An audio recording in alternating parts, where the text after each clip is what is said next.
Ayan, good morning. Good morning everyone. Kagigising ko lang. Ayan, pagising ko, iinom na ako ng vitamins ko. Ayan, so ganito ako pag uminom ng vitamins. Ito siya. Ayan, vitamins. So ganito ako pag uminom. Kumukuha ako ng tubig. Yan, half lang. Tapos, ginagawa ko, yan, tinatanggal ko siya sa capsule. Ayan.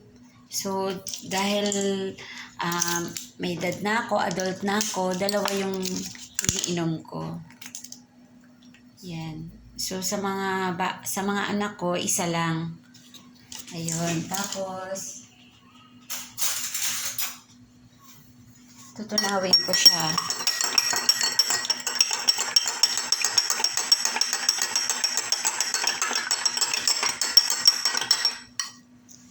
Tapos, iinumin ko siya.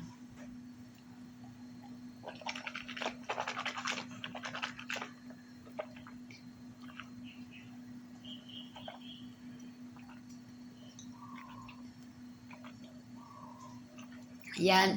Wala po siyang lasa. Yan. Ganyan ako pag uminom. Every morning, Crystal C Alkaline, 2 peraso ang iniinom ko. Ayan, yung expiry date ng ano natin, 2025 pa. So, HRP FDA registered po siya. HRP 18509. Ayun.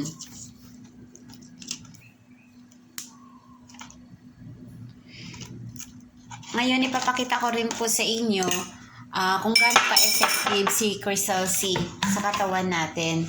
So, maglagay lang ako ng tubig.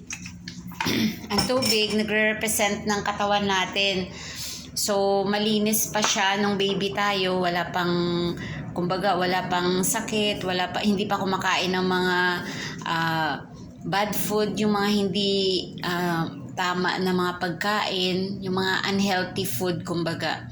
Yan. So, yung betadine nagre-represent ng mga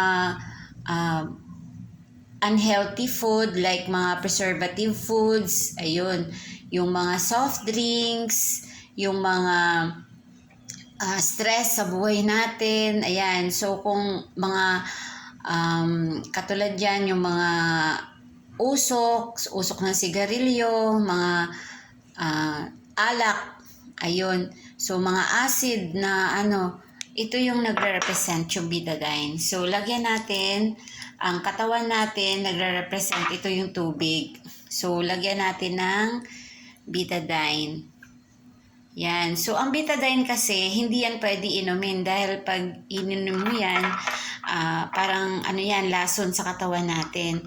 So, kaya sinabi ko na nagre-represent siya ng mga unhealthy food, mga kinakain. So, ang katawan natin, nagiging itim po yan. So, ganyan. So, ganito na kadumi ang katawan natin. Yan, sa araw-araw na natin, alam mo naman yung panahon ngayon, ang klima, pabago-bago, ulan, init, ganyan. So, ganito na kaitim ang katawan natin. Ganyan. So, paano ba natin linisin yung katawan natin?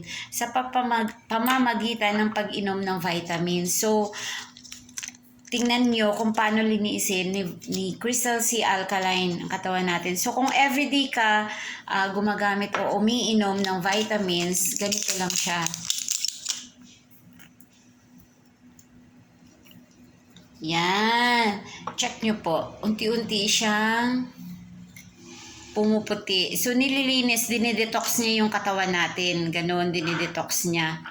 So, ganun siya kaganda. So, may protection ka na ngayon. Ngayon, kahit kumakain ka pa ng mga, kumbaga, hindi maganda sa katawan, unhealthy food, yan, may protection ka na. So, hindi iitim ang katawan, kumbaga, dinedetox niya agad. Ganyan. So, ang pinaka-best talaga gagawin, huwag ka na kumain ng alam mong hindi maganda sa katawan. So, ngayon kasi, hindi maiwasan na makakain ka talaga.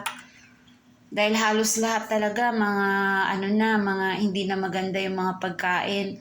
Puro lahat may preservative. Ganyan. So, may protection ka. So, dapat everyday talaga may vitamin C po tayo. Ang pinaka-best na vitamins kasi ang vitamin C. Dahil ang katawan natin hindi nagpo-produce ng vitamin C. So, kailangan natin mag-inom everyday. Yan lang po. And good morning.